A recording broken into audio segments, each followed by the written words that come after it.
Good morning. I see the crowds have all thinned out. Must be a 2-for-1 for coffee outside. Oh, that's me. Right, good morning, everyone. Thank you for your time. Before we get started, I do this everywhere I go because speaking is not my normal thing. So I'm going to do a selfie so I can go on my Instagram later. So if all you guys can just sort of, can you all come to, no, okay, I'll do it this way. Cheese. I don't know the Slovakian word for cheese, but right. So guys, my name's Kumar, and I've got the pleasure of spending about 30, 45 minutes boring you to death about the world of mathematics. Not really. But when I was asked to give a talk about healthcare, I was a little bit confused. I thought, well, I'm a mathematician, an investment banker, and a fund manager. What do I know about healthcare? But I'd realized over the years, with the number of investments that we've made, there are particular trends that now I look for by default. And the problem with investments in healthcare and medtech and science is that technology is everywhere. It seems like every week, every day, every hour, there is a new piece of technology being developed. Now, I have a habit of talking along and forgetting to click the slide. So if I talk too much, raise your hand. But by background, I'm a mathematician. I'm a retired investment banker. And about 3 or 4 months ago, the Open University in Milton Keynes approached me and said, we'd like to have an innovation hub. What can we teach scientists, technologists, students on how to develop their research and ideas to commercialize them? Because what we found in the United Kingdom is there are thousands of ideas that go undeveloped because either a lack of direction or a lack of infrastructure. So today I sit here I am as a 55-year-old retired entrepreneur, a philanthropist, and an investor. So, like I said, I had 30 years in banking and investments, and I am now a hunter turned gamekeeper. And what I mean by that is over the last 30 years, I've been on the buy side of investments. And what that means is I have to look after the best interest of my stakeholders, the investors, my own wallet, without really looking after the interest of the scientist. And now, today, I find myself changing that. And the whole idea today is to empower the entrepreneur, empower the technologist to become a better innovator. So I set out about 10 years ago to develop technologies in lots of different places, and I looked at Central and Eastern Europe as a start because I thought it was an untapped market, and I knew there was amazing technologists and scientists and entrepreneurs with a passion in the region. So we've invested in the Czech Republic, Poland, Hungary, even Slovakia, with the 6 of our last 7 investments being outside of the United Kingdom. These are some of the things I do. I teach innovation at University of Modena, Open University. I work with the Foreign and Commonwealth Office, giving lectures and presentations to entrepreneurs in different countries on how to gain traction in the United Kingdom. I also sit on the board of the Mavericks Biofutures Foundation in Italy. So again, the mission is to to empower scientists, technologists, and students to commercialize their innovation, right? So along with this, we also look at providing innovation modules for entrepreneurs. We do that at no charge, no cost. So if anyone's interested, you can grab my details a little bit later on. But when we look at growth, the first early indicator of growth is how employment moves. So if there's an upward trend in employment, that means certain sectors are growing for capacity. And if you look at Forbes in November of 2021, the biggest growth sector for employment is healthcare. Now, some of you will say, well, that's also because of the COVID pandemic. People have a bit of focus. But for the first time in 2022, we're seeing more investment targeted towards healthcare, biosciences, technology around health, and specifically digital health, than we are in things like crypto, blockchain, fintech. So the problem is not the market. We know the market is growing. We know technology is everywhere. But the problem sits within the technologists themselves. They are sometimes so blinded and focused on what they are developing, they forget to look at the outer need. Why is it that they're developing what they're developing? Why are they studying what they're studying? And a long, long time ago, the Stanford Research Institute in California came up with something called NABC, right? So when we focus on our technologies, when we focus on our industries, we have to take it back to its basic. And the basics are 4 building blocks of launching technology. And there is a point to all of this. It's to give you a little bit of a grounding on how to develop and innovate.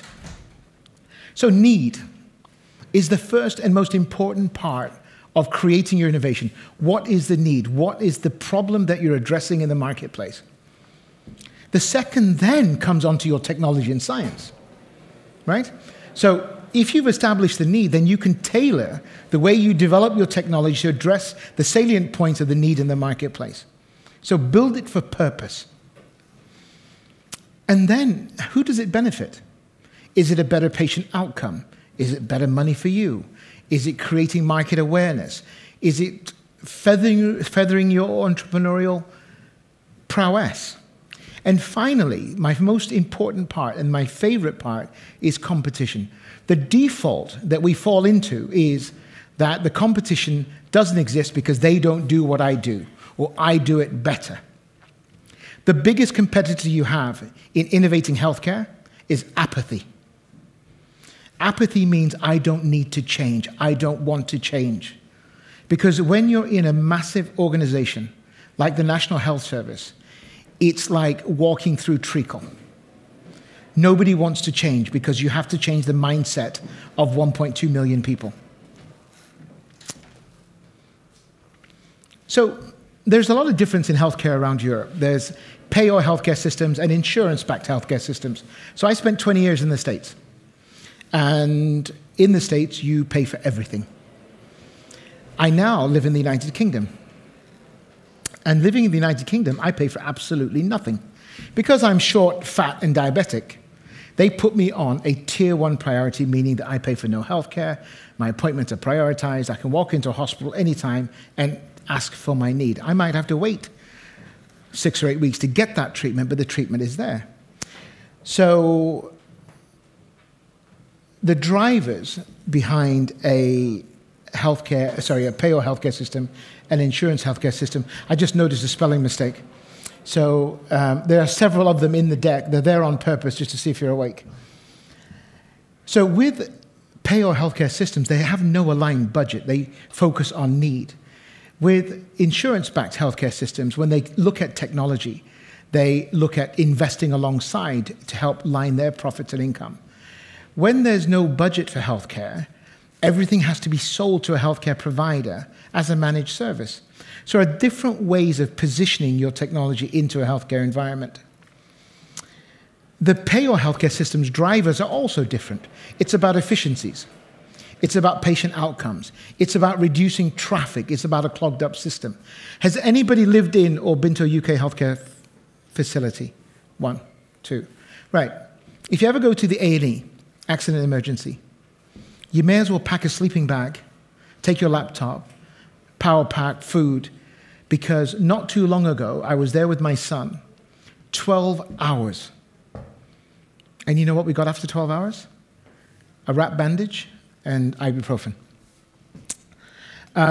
Insurance companies, or insurance-backed healthcare systems, it's all about cost. How do I reduce the cost of providing healthcare? So when you do have your technology and you're thinking of the markets to sell it into, remember, the positioning is very, very different. I keep pressing the wrong button. I can write an entire MBA on this one slide. Now, it's not my slide. I ripped it off from somebody else's presentation, actually, off a website of a fund manager. And it's the most important part here is the valley of death. Because if you're a research student or an innovator, you will naturally migrate to where you feel the most comfort, which generally is around research. is generally around development. As an investor, as someone that wants to make a return on capital, what do I want to do? I want to make sure that you're on a fast track to product launch, right? Because there's a survivability threshold in capital. And what that means effectively is if you spend too much time doing research, if you spend too much time in proof of concept, clinical trials, prototyping, the money that you have moves. In traditional methods, has anyone raised capital? Yep, seed. Then you got your pre-seed, your seed, your post-seed, pre-A, B, C, D. Before you know it, you're at X. And X is death.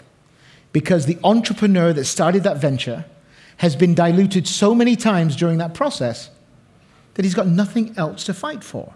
So as an investor, I want to make sure that the business moves across a tactical roadmap to reduce the number of times someone has to raise capital. And this means there is more equity for the founders, which means more passion for the business, which means the business can grow. So identifying where you are, there are some students in the room, some innovators in the room, there's some early stage and even launch technologies around. But understanding where you are and where the next step of the evolutionary trail of your business is very, very important because then you manage your capital. The other thing when growing or scaling a health tech business is something we call a unit economic model, breaking down the actual revenue and cost of delivering your product or service. So many times we have innovators, entrepreneurs, technologists. I've got a great idea. What does it cost to deliver? I don't know. How long will it take to deploy? No idea. But if you give me 3 years' worth of research capital, I'll let you know in 3 years' time. I'm too old for that, right? So it's very important to, at the very outset, when you're looking at the NABC and you look at the focus on the need, is to find out whether there's a health economic impact to that need and whether you can actually deliver a product to a budget, right? Because technology is expensive. It's expensive to build. It's expensive to deploy. But it is so insanely valuable. And when you're talking about the National Health Service, and I'll come on to the size and scale of the National Health Service in a moment, it has to have a health economic impact. So the NHS, great big behemoth organization, founded just after World War II in Wales. And how it was founded was to keep the miners working during the damp and winter months in the hillsides of Wales. So they decided to make flu cold medication free. It was started in Aneurin, Bevan, just for a bit of fact. But outside of China, it's the largest single healthcare system in the world, right? It was designed for a maximum of 45 million people, and at last count, there are 67 million users in the UK. So the system works. It's just not able to breathe at the moment. But knowing that, England is known, or the NHS is known for its research capabilities. Just this year, in April, £1.3 billion was issued, available to any UK company that wants to conduct research around improving the healthcare system. That means it's available to anyone. So if you have an idea and you're sitting here in Slovakia or Czech Republic or Poland, and you'll see some of the case studies we've done, we've sort of said, well, why don't you come and do some research here? We'll help. And that research is delivered through 5 big organizations called the Academic Health Science Networks. There's one around Oxford, Cambridge, Midlands is where I'm based, but all over the UK. It has a proven processes for access to healthcare systems. It doesn't mean that just because you're doing your NHS research, that boom, the NHS will buy. That comes back to your commercial model. In fact, selling to the NHS is one of the hardest things in the world. I was going to make a joke about Putin, but I thought I'd better not. I'll just leave that one, but you can come and ask me about it a bit later on. So considerations around medtech, all right? Keep the product simple. Nobody has time for long explanations. Find a need. We talked about that early on. Design your approach to that need and keep that approach simple. Design with approvals in mind. So if you can eliminate or circumvent or move certain parts of the research outside of that initial launch, you start generating revenue quicker. So sell what they need, build it better later. Remember now, in single payer healthcare markets, patient outcomes is the most important thing. We have huge problems in healthcare.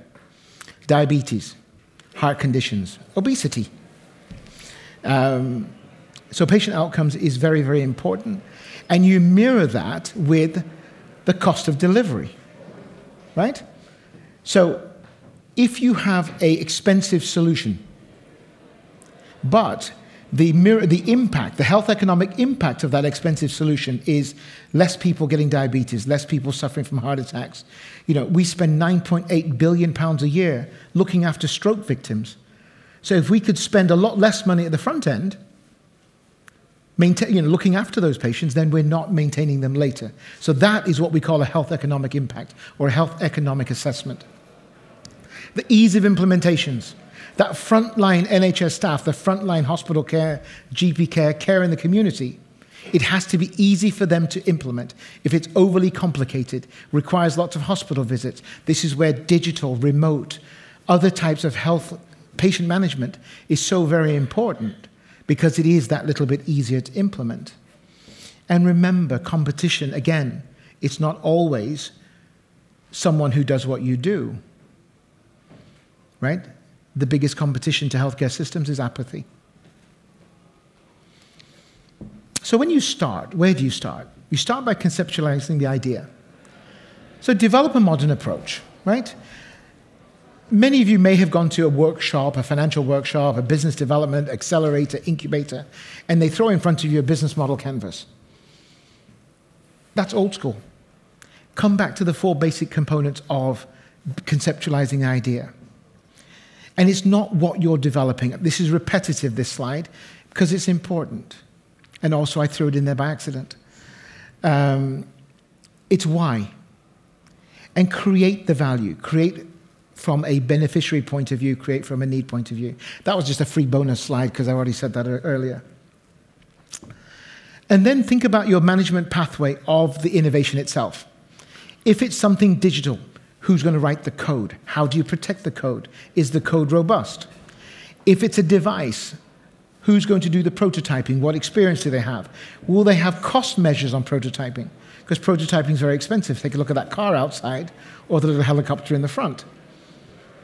But most important is think about the regulations. Focus on the intellectual property. In a sense, if you're a technologist, create a barrier to entry. Make sure you lead the sector. Make sure you have peer reviews. Because often, I've seen scientists so focused on their one piece of technology that they think that's the only thing in the world. And a prime example of this, at the University of Cardiff, there was a physicist, a professor of physics and maths, who developed a form of an algorithm to be able to scan your arm or wrist, eliminate, everything else was there, and what was left was blood sugar. So he thought he had the very first blood sugar, non-biological blood sugar monitor. How important is that? Insanely important. And it correlated at 0.86 to that of a cannula-drawn blood sample. Now, you and I will go, that's fantastic. But in his physicist mathematician brain, it's not good enough. So he spent another year, and another year, and another year, failing to realize the competition is a finger prick test, which correlates at 0.62. So he was already better. He already set a standard, but in his mind it wasn't good enough. What he needed was a clip upside the head. Because in Wrocław in Poland, another scientist decided to use a slightly different piece of technology and has raised $7 million and is now launched. He's finished his first phase clinical trials. He's in his second phase, right? So you can focus so much on the technology that the sector can pass you by. The validation process in the UK is relatively straightforward. It's just long. It's onerous. It's time-consuming. So start it early.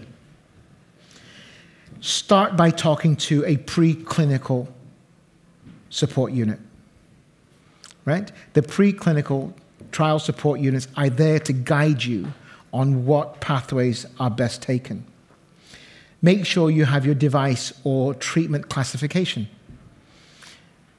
A few years ago, code that comes into making software was not a clinical device or a medical device. Today it is, or it can be used as such. Find a champion. So there are 1.3 million employees in the NHS. Any one of them can be a champion. And a good case study of that is an orderly at the Leicester Royal Infirmary was taking ICU patients, especially during COVID. And what would happen is when he would raise and lower the bed, he would clip the electrical cable. It would fray. So he went and got some rubber and plastics, and he made a little cable that when the bed came down, it just pushed the cable out of the way. He then went to the local college. He actually went to Coleg Gwent in Wales, and they molded that into a device, and it cost him £1.50, right? €2. Okay, maybe a little less than €2 today. And that then saves £600 of rewiring on an ICU bed with monitoring. So sometimes it's the smallest things that create the biggest impact. In a minute, I'm going to talk about funding, because I think that's also very important. Because we have created a culture of the government will fund. It's not true. Private equity funds. So I don't know if anyone has ever applied for a grant. It's the most painful process in the world, and it can take 6 to 9 months. And at the end of the 9 months, they say, yeah, that doesn't work for us. Or if you come into the United Kingdom, we have the National Institute for Health Research, or the United Kingdom Innovation and Research Departments, and they give you lots of money. They give you up from £25,000 to hundreds of thousands of pounds, if not millions. But the problems are, it takes a long time. I come back to the example of the professor. If it takes you an extra year, how will that impact the market movement for that particular sector? If you have identified the need, you know the trends of the need are moving. It becomes live. So not moving forward can also cost you your project. So look at equity. Look at private equity. Look at finance. Look at non-traditional methods of finance. Crowdfunding. Because for the first time in many, many decades, there is a massive amount of capital pent up, ready to deploy, looking for the right sector. Healthcare is that right sector. Don't be scared of equity. Remember early on in the slides I said I was that hunter turned gamekeeper? Because I've seen 6 or 7 amazing pieces of technology, this amazing cardiac scanning tech in Hungary, be really careful, I can't mention the name of the company, who went bust because of draconian clauses put in a shareholder agreement by people like me. Don't shoot the messenger. Right? There are many, many modern methods of creating funding strategies that leave you, the entrepreneur, the scientist, the technologist, in control of the development of your project. And we can talk about that outside. Once you get to a proof of concept and you're selling a managed healthcare service, you have the NHS as a obligor. Obligor meaning someone that's going to buy that service. You can then walk into any form of institution and securitize those contracts. Again, we can talk about that outside. But your focus should be on managing the growth, right? Measuring cash collection. How long does it take to deploy? I'm looking at the timer here, and I want to get to my case studies. So I'll rip through these real quickly. But measuring cash collection means funding a business from within. So when you are developing your technology, get back to that unit economic model, because if you have a unit economic model, I can tell you how to scale a business. And structure your funding rounds based on deployment or growth of your company, not on rounds. Don't raise money, spend money, raise more money. Raise money to an end. And often, debt is better than equity. Because once you have the product in the market, to scale and grow that, traditional banks like the ones I used to work for. Innovating in the UK is quite fun. We do a lot of talks. I couldn't find the logo with the British Embassy in Slovakia, so I've used Prague, because that's the ones that introduced me to Slovakia Tech Week. But we have amazing tax benefits for investors. So if I invested in your tech business in London, I would get an immediate 35% deduction off my income tax. And then when you paid me back my money, plus 10 times more, there's no capital gains tax. How cool is that? If you have intellectual property and you base it in London, for the lifetime of that intellectual property, the corporation tax is capped at 10%. Right? Now, this is not because of Brexit. This is something that was already there. It's been around forever. People just didn't know to look for it. And this is why we do what we do, is to make sure that the business is the focus of all investment, not the investor. So no matter where you are in your life cycle of your business, you might find that selling some of it is an issue. We're the third largest venture capital market in the world. If you don't count China, we're the second. There are other things that you can do to bring on the right people to help you scale your business and idea. You bring on strategists. And some of the case studies I'm going to go through, I think it's the next slide over, is all around that. It's, we found a piece of technology and we changed the strategy to deploy it faster. There we go. My first case study, Poland. Not dissimilar to an event like this, it was called the Tech Rocket Ship Awards. I was told to come in and teach companies how to pitch for investment. I met a company called Trigo. This is what Trigo looked like when it first came. And it was designed as an autonomous passenger vehicle. Immediately, when I saw this, I thought, wait a minute, that variable axis in the front means it's 85 centimeters. That means it can split lanes, go between cars. And it can replace this thing here. Because I can't put two people on a bike in England, on an ambulance. I can't put much more than what fits in those saddlebags as far as equipment. So we went to the NHS, we went to the ambulance service and said, could we deploy a Trigo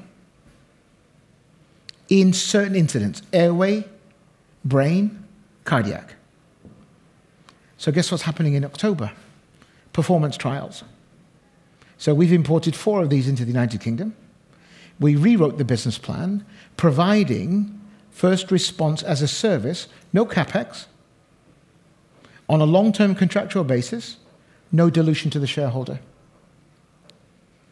Later on, the business can go into mobility and, mobility by the mile, autonomous driving. That's not the immediate market. We had to find an immediate need. My second is a project in Latvia, in Riga. So male infertility is all over the world. It's specifically more important in countries like the US, England, where the general population is of a lesser health. The product was developed as a red light therapy for testicles to increase testosterone to then improve male fertility. So they did a 9-patient trial. One of the doctors on the trial actually conceived a child during the trial period, which was amazing. So they couldn't get the traction in Latvia, either funding, healthcare approval, or adoption. So we moved the entire company to the UK. It's a larger market. We also diversified the market, not just fertility, but also male testosterone levels, which if you're heavier, older, your energy levels start to fall, and testosterone is one of those impacting factors. So Fertirex now is in our lab in Milton Keynes. Our last case study is an Israeli company who was focused on microcurrent as a way of healing wounds. So they were called healables, wearables that healed. But again, one of the biggest sectors that we found was diabetes or diabetics. suffer from something called painful diabetic neuropathy. Right? There is no real treatment for that other than that nasty word we call opioids. And opioids are a bandage. They're a temporary mask over a very painful situation. My time's up. I've only got 2 slides. Don't start the music. So again, we decided to go after a sector where we could reduce the degradation of nerve endings in your legs by using microcurrent therapy. And again, we took a different type of technology, we moved it into a clinical application. Building technology is not easy, right? But is insanely rewarding. When you look at the patients that benefit from some of the technologies that you develop, it just gives you that sense of pride. This is me. I'm a retired investment banker. Don't have much to do, but I get to visit people like you. This is amazing. Thank you very much. Thank you, Christian, Kumar. Thank you. It was amazing too. But no questions for you from the audience. I don't know why. Huh? I don't know why no questions from the audience. But I have one. Go on then. Please tell us, we have a good idea. What investors want to see before they back our project or our startup? Yeah, I mean, most investors are looking for that commercial side. So once they understand why you're building what you're building, is how do they make money from it? So if you can offer and deliver a targeted process or a project plan on how you're going to deliver the technology, that excites the investor. So he knows that he's not investing in a bottomless pit of research. Does that answer your question? Yeah. Another question. Ďalšia otázka? Máme niekoho? No. Thank you. Have a nice day. Thank Christian, you. Kumar.